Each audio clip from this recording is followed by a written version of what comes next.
यो चाहिँ तपाईहरुलाई मेरो घरको सानो टुर भर्खर भन्नु पर्यो 70% सक्यो। यस्तो छ हैन। अहिले रिसेन्टली बन्यो, यसरी बनिँदैछ।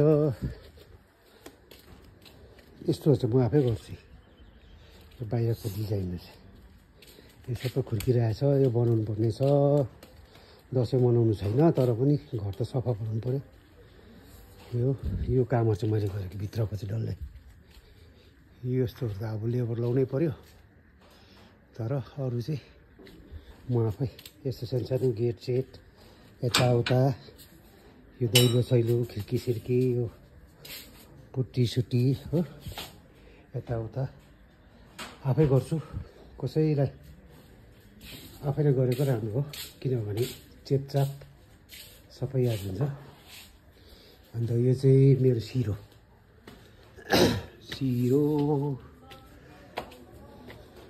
यहाँ अब सबै रुमहरू रेडी हुँदैछ। यो गेस्ट रुम बनेको भित्रको गोडाउन हो। यो अतिसाको रुम, अतिसाको यो भनौँ न अब गेस्ट रुम भनौँ। यो अतिसाको यो चाहिँ यति डल्लै यो चाहिँ रुम यसको सबै अतिसाको। यो टोइलेट बाथरुम यतापट्टि यो चाहिँ हो बनिँदै छ। अब ज्यादा छैन। अब यहाँबाट टाइगर हिल उस त्यहाँ देख्छ कञ्चनजङ्घा, सिंहमारी परपट्टिको यो सिंहमारी यतापट्टि बजार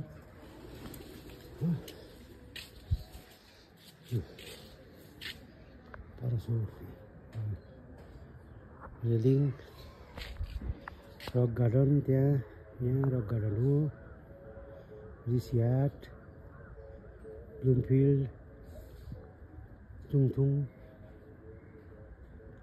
सन्दकपू त्यो बादलमा सन्दकपू हो।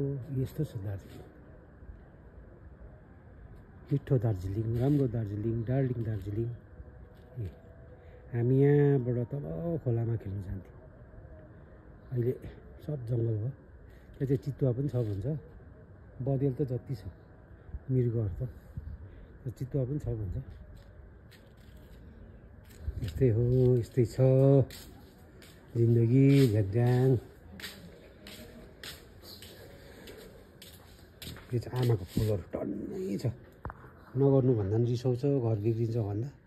फेरि फुल छैन भने घर नराम्रो देख्छ।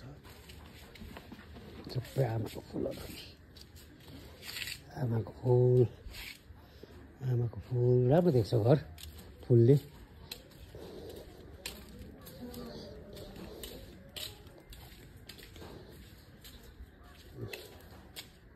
यति हो अब